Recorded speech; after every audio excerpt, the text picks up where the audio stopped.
Assalamualaikum warahmatullahi wabarakatuh.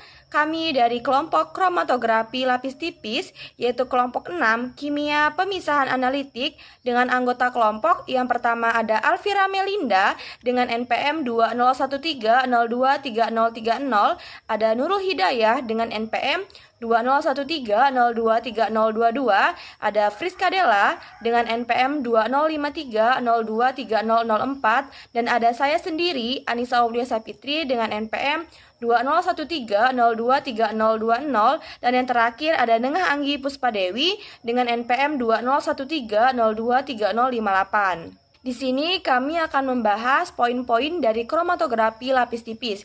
Yang pertama ada pengertian kromatografi lapis tipis, yang kedua ada prinsip dari kromatografi lapis tipis, yang ketiga mekanisme pemisahan dari kromatografi lapis tipis, yang keempat pemilihan fase diam dan fase gerak dari kromatografi lapis tipis, yang kelima alat, bahan, dan penggunaan kromatografi lapis tipis, yang keenam identifikasi noda-noda pada kromatografi lapis tipis, yang keenam analisa kualitatif dari kromatografi lapis tipis, dan yang terakhir kelebihan dari kromatografi lapis tipis. Oke, baiklah. Yang pertama yaitu mengenai pengertian kromatografi lapis tipis. Jadi, kromatografi adalah suatu teknik pemisahan zat terlarut oleh suatu proses migrasi diferensial dinamis dalam sistem yang terdiri dari dua fase atau lebih. Dan salah satu di antaranya itu bergerak secara berkesinambungan dalam arah tertentu, dan di dalamnya itu ada zat-zat menunjukkan perbedaan mobilitas disebabkan adanya pembedaan dalam absorpsi, partisi, larutan, tekanan uap, ukuran molekul, atau kerapatan muatan ion.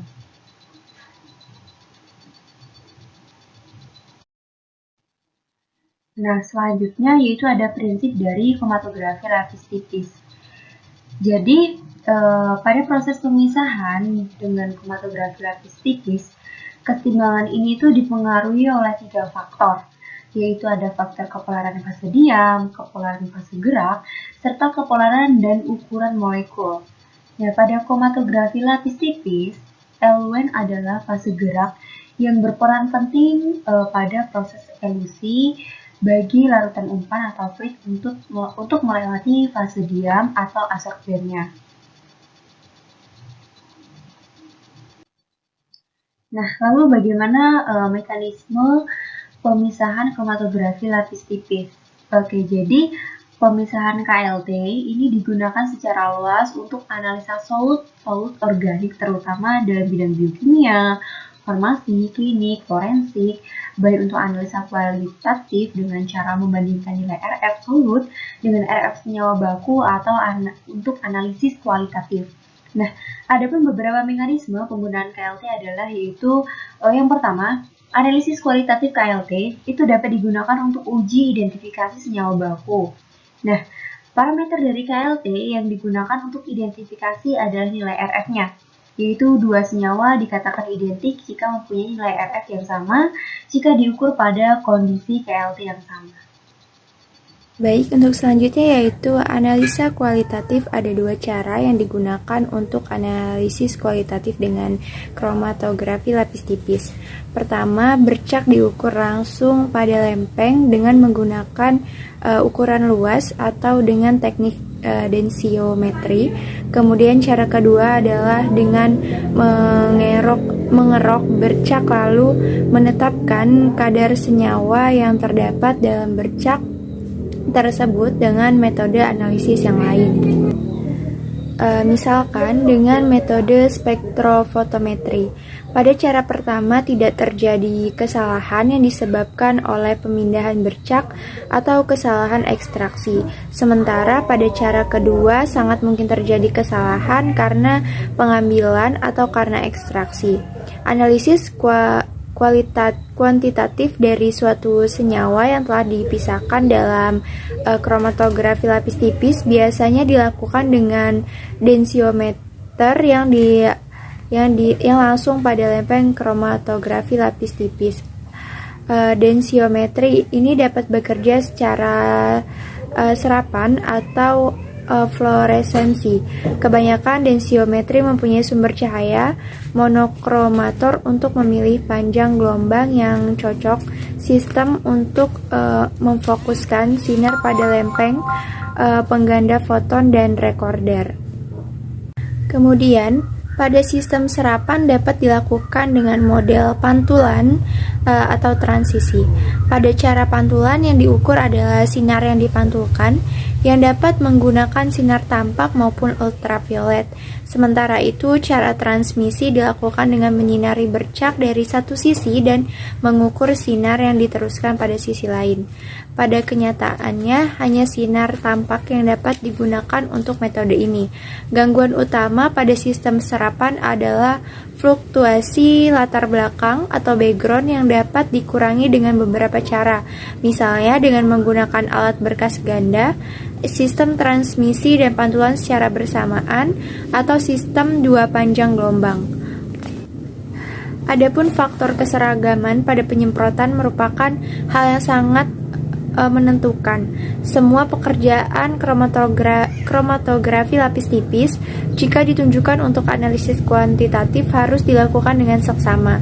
Alat yang digunakan untuk mengambil sampel harus terkalibrasi dengan baik. Saat ini tersedia alat penotol sampel kapiler yang berukuran antara 1 sampai 100 Pada saat menotolkan sampel, kapiler harus tegak lurus dengan lempeng dan semua sampel harus dikeluarkan dari kapiler. Kemudian ada analisis preparatif, yaitu ditujukan untuk memisahkan analit dalam jumlah yang banyak, lalu senyawa yang telah dipisahkan ini dianalisis lebih lanjut, misalkan dengan spektrofotometri atau dengan teknokromatografi lain. Pada kromatografi lapis tipis preparatif ini, sampel ditotolkan dalam lempeng dengan lapisan destruktif.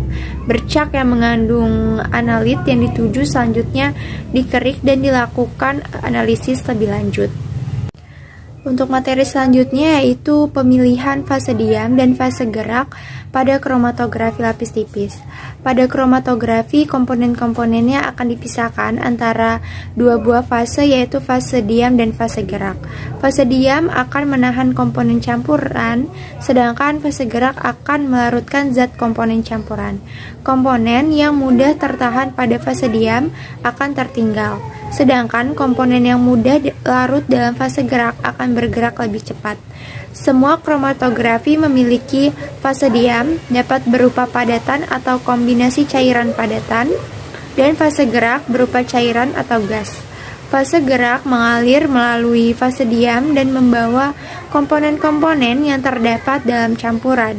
Komponen-komponen yang berbeda bergerak pada laju yang berbeda. Kemudian pemilihan fase gerak ini tergantung pada faktor-faktor seperti dalam pemisahan kromatografi kromatografi kolom serapan. Sebaiknya menggunakan campuran pelarut organik yang mempunyai polaritas serendah mungkin, karena dapat mengurangi serapan dari setiap komponen dari campuran pelarut. Jika komponen-komponen yang mempunyai sifat polar tinggi, yaitu terutama air dalam campuran, maka akan merubah sistem menjadi sistem partisi. Campuran yang baik memberikan fasa-fasa bergerak yang mempunyai kekuatan bergerak sedang, tetapi sebaiknya tidak mencampur lebih dari dua komponen, karena campuran yang lebih kompleks cepat mengalami perubahan-perubahan fasa terhadap perubahan suhu. Penjelasan yang pertama yaitu mengenai fasa diam. Fasa diam yang digunakan dalam kromatografi lapis tipis ini merupakan penjerap berukuran kecil dengan diameter partikel antara 10-30. Semakin kecil ukuran rata-rata partikel fase diam dan semakin sempit kisaran ukuran fase diam, maka semakin baik kinerja kromatografi lapis tipis dalam hal efisiensi dan resolusinya. Penyerap yang paling sering digunakan adalah silika dan serbuk selulosa, sementara mekanisme sorpsi yang utama pada kromatografi lapis tipis adalah absorpsi dan partisi. Adapun beberapa penjerap fase diam yang digunakan pada kromatografi lapis tipis, yaitu yang pertama penyerapnya silika gel, mekanisme sorpsinya adsorpsi dan penggunaannya asam amino dan hidrokarbon. Kemudian yang kedua penyerapnya silika modifikasi dengan hidrokarbon, mekanisme sorpsinya partisi termodifikasi dan penggunaannya untuk senyawa-senyawa nonpolar. Yang ketiga penyerap serbuk selulosa, mekanisme sorpsinya partisi yang digunakan untuk asam amino, nukleotida, dan karbohidrat. Kemudian selanjutnya yaitu alumina dengan mekanisme sorpsinya adsorpsi yang digunakan untuk hidrokarbon, ion logam, pewarna makanan, dan alkaloid. Selanjutnya yaitu penyerapnya kiselgur, mekanisme sorpsinya yaitu partisi, penggunaannya untuk gula dan asam-asam lemak. Kemudian untuk penyerap selanjutnya yaitu selulosa penukar ion, mekanisme sorpsinya yaitu penukar ion dan penggunaannya untuk asam nukleat, nukleotida, halida dan ion-ion logam. Penyerapnya yang selanjutnya yaitu gel spadix, mekanisme sorpsinya eksklusi dan penggunaannya untuk polimer, protein, kompleks, dan logam. Adapun adsorben yang sering digunakan antara lain yang pertama yaitu ada silika gel yang paling banyak digunakan dalam pengujian bersifat asam lemah, sering ditambah dengan CaSO4 sebagai pengikat agar melekat kuat pada penyangga. Kemudian yang selanjutnya ada alumina bersifat basa lemah, tidak sebaik silika gel dan lebih relatif secara kimia hingga untuk senyawa yang sensitif dapat terdegradasi juga dapat ditambah dengan Ca2SO4 dan indikator fluoresensi. Selanjutnya yaitu tanah distom merupakan absorben netral dengan aktivitasnya rendah, daya resolusinya juga kecil. Kemudian yang selanjutnya ada selulosa. Dengan menggunakan selulosa ini sebagai adsorben akan didapat lapis tipis yang sifatnya analog dengan kromatografi keras. Yang selanjutnya yaitu poliamida merupakan magnesium silikat, daya melekatnya tidak sebaik adsorben lainnya. Untuk selanjutnya yaitu penjelasan mengenai fase gerak. Dalam kromatografi, eluen adalah fase gerak yang berperan penting pada proses elusi bagi larutan umpan untuk melewati fase diam. Interaksi antara adsorben dengan eluen sangat menentukan terjadinya pemisahan komponen.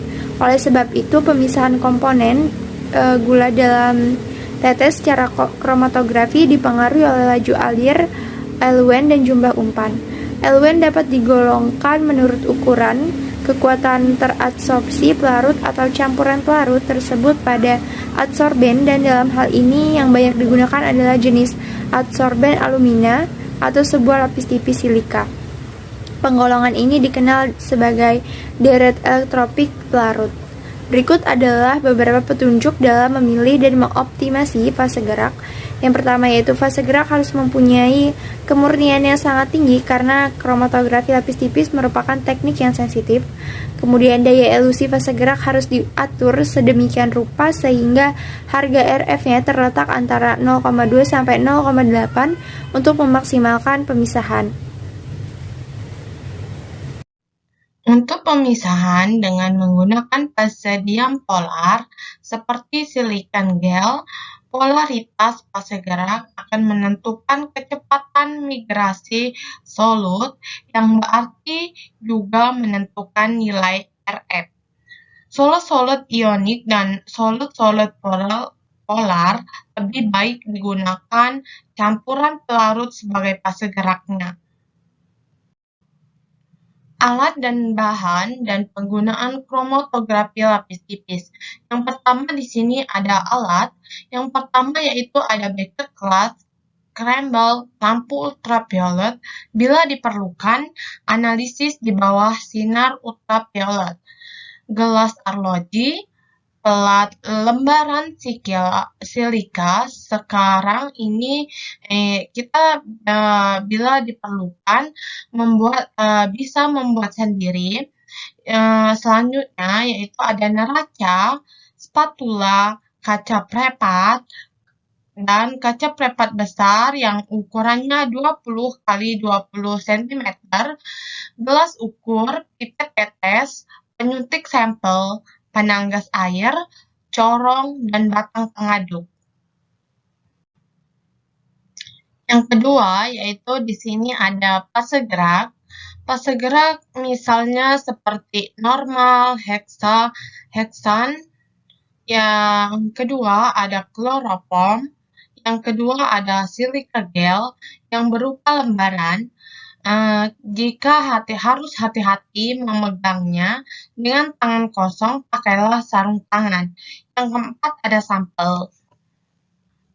Penggunaan kromatografi lapis tipis di sini yaitu penggunaan kromatografi lapis tipis adalah pemisahan sampel berdasarkan perbedaan kepolaran dari sampel versus pelarut fase gerak yang digunakan.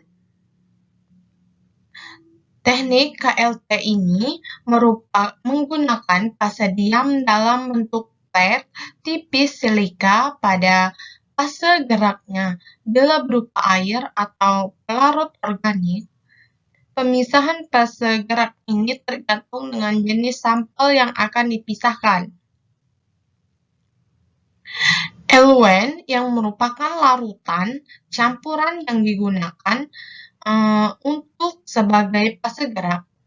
Bila sampel semakin mendekati kepolaran eluen, maka sampel akan lebih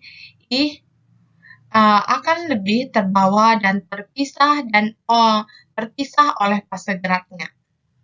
Pada dasarnya, pemisahan senyawa-senyawa dalam kromatografi ini dipengaruhi sebagaimana kelarutan senyawa sendiri tergantung pada bagaimana besar interaksi antara molekul-molekul senyawa dengan pelarut serta sebagaimana senyawa melekat pada fase diam yang tergantung pada proses analisis atau stop atau pemisahan zat. Chamber yang berisi eluen dijenuhkan dan ditutup kembali dengan tujuan agar pelarut yang digunakan tidak menguap, karena hal itu nanti dapat mempengaruhi proses pemisahan. Untuk membantu mengidentifikasi zat-zat yang dapat dihitung oleh nilai RF dari masing-masing zat sendiri akan dirumuskan sebagai RF, yaitu jarak bergerak kena atas atau jarak permukaan eluen. Persamaan tersebut dapat dijabarkan oleh pendekatan yang Multer jika molekul zat terlarut tertentu dalam keadaan terus-menerus bergerak dari fase diam ke fase bergerak dan sebaliknya. Oleh karena itu, molekul tidak sama energinya akan tinggi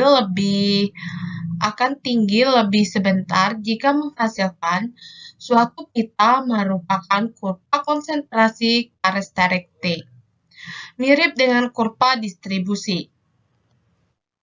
Baik, yang selanjutnya yaitu identifikasi noda-noda pada kromatografi lapis tipis. Yang pertama yaitu aplikasi atau penotolan sampel.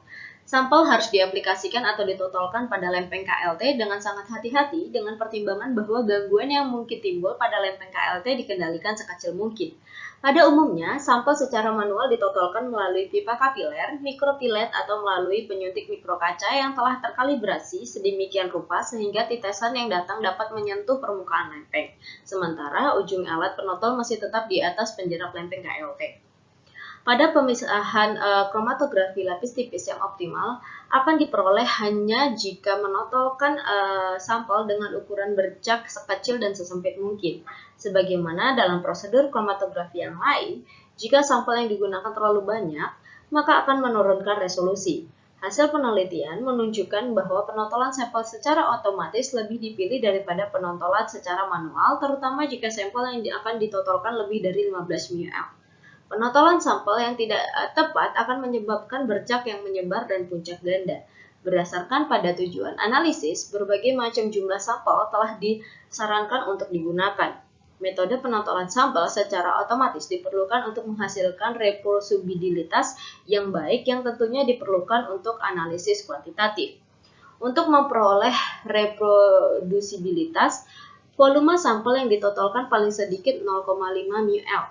Jika volume sampel yang akan ditotolkan lebih besar dari 2-10 ml, maka penontolan harus dilakukan secara bertahap dengan dilakukan pengeringan antar totolan. Jarak antar pusat penontolan bercak sebaiknya lebih dari 1 cm. Bercak sebaiknya berdiameter antara 2-5 mm dan tidak terlalu dekat dengan ujung lempeng. Bila sampel yang telah ditotolkan, maka tahap selanjutnya adalah mengembangkan sampel tersebut dalam suatu bejana kromatografi yang sebelumnya telah dijenuhi dengan uap fase gerak. Tujuan penjenuhan bejana kromatografi adalah untuk memperoleh homogenitas atmosferik dalam bejana. Dengan demikian, meminimalkan penguapan pelarut dalam lempeng KLT selama pengembangan. Tepi bagian bawah lempeng lapis tipis yang telah ditotoli sampel dicelupkan ke dalam fase gerak kurang lebih 0,5-1 cm. Tinggi fase gerak dalam bejana harus di bawah lempeng yang telah terisi totolan sampel. Bejana kromatografi harus tertutup rapat dan sedapat mungkin volume fase gerak sesedikit mungkin. Untuk melakukan penjenuhan fase gerak, biasanya bejana dilapisi dengan kertas saring. Jika fase gerak telah mencapai tujuan ujung atas kertas saring, maka dapat dikatakan bahwa fase gerak telah jenuh. Selama proses elusi, bejana kromatografi harus ditutup rapat, misalkan dengan lembar aluminium dan sebagainya. Ada beberapa teknik untuk melakukan pengembangan dalam kromatografi lapis tipis, yaitu pengembangan menaik, menurun, melingkar, dan mendatar. Meskipun demikian, secara pengembangan, menaik merupakan cara yang paling populer dibandingkan dengan cara yang lain. Yang kedua yaitu deteksi bercak. Suksesnya pemisahan secara kromatografi lapis tipis bergantung pada proses lokalisasi bercak. Untuk mendeteksi bercak yang berwarna, maka dapat dipisahkan secara visual. Bercak pemisahan pada KLT umumnya merupakan bercak yang tidak berwarna. Untuk penentuannya dapat dilakukan secara kimia, fisika, maupun biologi. Cara kimia yang biasa digunakan adalah dengan mereaksikan bercak dengan suatu reaksi melalui cara penyemprotan sehingga bercak menjadi jelas. Cara fisika yang dapat digunakan untuk menampakkan bercak adalah dengan pencacahan radioaktif dan fluoresensi menyebabkan ultraviolet.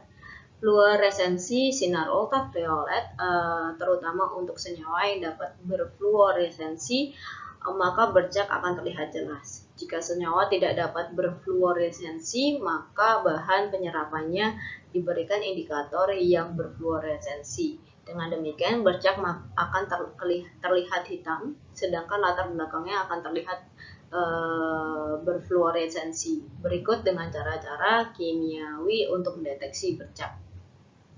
Menyemprotkan lempeng KLT dengan reagen kromogenik yang akan bereaksi secara kimia dengan seluruh solut yang mengandung gugus fungsional tertentu sehingga bercak menjadi berwarna. Kadang-kadang lempeng dipanaskan terlebih dahulu untuk mempercepat reaksi pembentukan warna dan untuk meningkatkan intensitas warna bercak. Mengamati lempeng di bawah lampu ultraviolet yang dipasang pada panjang gelombang emisi 254 atau 366 untuk menampakkan solut sebagai bercak yang gelap atau bercak yang berfluoresensi terang pada dasar yang berfluoresensi seragam. Lempeng yang diperdagangkan dapat dibeli dalam bentuk lempeng yang sudah diberi dengan senyawa fluoresen yang tidak larut yang dimasukkan ke dalam fase diam untuk memberikan dasar fluoresensi, atau dapat pula dengan menyemprotkan lempeng dengan reagen fluorogenik setelah dilakukan pengembangan. Menyemprotkan lempeng dengan asam sulfat pekat dan asam nitrat pekat diikuti pemanasan untuk mengoksidasi solut-solut organik yang akan nampak sebagai bercak hitam sampai kecoklatan. Memaparkan lempeng dengan uap iodium dalam chamber tertutup. Melakukan scanning pada permukaan lempeng dengan densitometer, suatu instrumen yang dapat mengukur intensitas radiasi dan direfleksikan dari permukaan lempeng ketika disinari dengan lampu UV atau lampu sinar tampak. Solut-solut yang mampu menyerap sinar akan dicatat sebagai puncak dalam pencatat atau recorder. Yang selanjutnya yaitu analisa kualitatif kromatografi lapis tipis. Kromatografi lapis tipis atau KLT, seperti halnya semua teknik analisis, memiliki istilah-istilah khusus yang diperlukan untuk dipelajari sebelum kita dapat mengerti gambaran dari sebuah sistem TLC. Kita dapat melihat pada gambar, kita dapat perhatikan gambar tersebut. Campuran senyawa-senyawa yang akan dipisahkan biasanya disebut contoh uji atau sampel, dan susunan individunya disebut komponen, atau yang terlarut disebut solutes. Sampel dalam bentuk larutan diaplikasikan berupa spot pada lempeng KLT. Lempeng terdiri dari bahan dasar padat seperti gelas, plastik, atau aluminium yang dilapisi dengan suatu lapisan absorben atau biasa disebut fase diam, yang khusus dipilih untuk memberikan efek pada pemisahannya. Sekarang ini sudah banyak dijual lempeng KLT yang siap untuk digunakan untuk tujuan pemisahan. Lempeng yang sudah diberi spot-spot kemudian disimpan dalam bentuk tank yang berisi pelarut atau fase gerak yang akan bergerak pada permukaan KLT. Solut harus diaplikasikan pada jarak yang sudah ditentukan. Jaraknya dari bawah lempeng KLT yang biasa disebut batas awal, seperti pada gambar yang ada di samping kanan, kita dapat perhatikan. Setelah pemisahan, campuran terbagi menjadi dua komponen penyusun, dan keduanya diidentifikasi dengan mengeringkan plat dari tank, memberikan pelarutnya kering, dan untuk sampel khusus, plat ditempatkan dalam larutan iodin agar spot-spot memberikan warna. Nah, perhatikanlah gambar yang terletak di layar presentasi, yaitu jarak yang ditempuh spot-spot pada permukaan plat diukur dan dengan menggunakan persamaan dapat dihitung besarnya nilai RF, yaitu sebagai berikut. Nilai RF sama dengan jarak yang ditempuh zat dibagi dengan jarak yang ditempuh pelarut. Nah, hal ini dimulai dengan campuran senyawa yang awalnya dibuatkan spot sebagai titik awal dengan bantuan fase bergerak spot yang mengalami pemisahan dan masing-masing komponen bergerak sendiri-sendiri. Berdasarkan rumus RF di atas, terlihat jelas bahwa nilai RF sangat berbeda. Hal ini penting untuk melihat apa yang terjadi pada sistem. Hal ini disebabkan sampel yang merupakan campuran senyawa yang awalnya dibuatkan spot sebagai titik awal dengan bantuan fase bergerak, spot mengalami pemisahan dan masing-masing komponen bergerak. Kemudian topik selanjutnya yaitu kelebihan dari kromatografi lapis tipis. Nah, beberapa keuntungan dari kromatografi lapis tipis adalah sebagai berikut. Yang pertama, kromatografi lapis tipis banyak digunakan untuk tujuan analisis. Yang kedua, identifikasi pemisahan komponen dapat dilakukan dengan pereaksi warna, fluoresensi, atau dengan radiasi menggunakan sinar ultraviolet. Yang ketiga, dapat dilakukan elusi secara menaik, yaitu ascending, menurun descending, atau dengan cara elusi dua dimensi. Yang keempat, dapat untuk memisahkan senyawa hidrofobik, lipid, dan hidrokarbon yang dengan metode kertas tidak bisa ketepatan penentuan kadar akan lebih baik karena komponen yang akan ditentukan merupakan bercak yang tidak bergerak. Yang kelima, hanya membutuhkan sedikit pelarut. Yang keenam, waktu analisis yang singkat yaitu 15-60 menit. Yang ketujuh, investasi yang kecil untuk perlengkapan atau biaya yang dibutuhkan ini ringan. Lalu yang kedelapan ada preparasi sampel yang mudah. Yang kesembilan, kemungkinan hasil palsu yang disebabkan oleh komponen sekunder tidak mungkin. Yang ke-10, kebutuhan ruangan minuman analisis KLT banyak digunakan karena waktu yang diperlukan untuk analisis senyawa relatif pendek. Yang ke-11, dalam analisis kualitatif dapat memberikan informasi semi kuantitatif tentang konstituen utama dalam sampel. Yang ke-12, cocok untuk memonitor identitas dan kemurnian sampel. Yang ke-13, dengan bantuan prosedur pemisahan yang sesuai dapat digunakan analisis kombinasi sampel terutama dari sediaan herbal. Sebelum kami tutup presentasi ini ada sedikit pantun yaitu padi habis tinggal jerami, bakar dulu hingga bersih. Rupanya presentasi kami sampai di sini. Cukup sekian, terima kasih. Saya akhiri. Wassalamualaikum warahmatullahi wabarakatuh.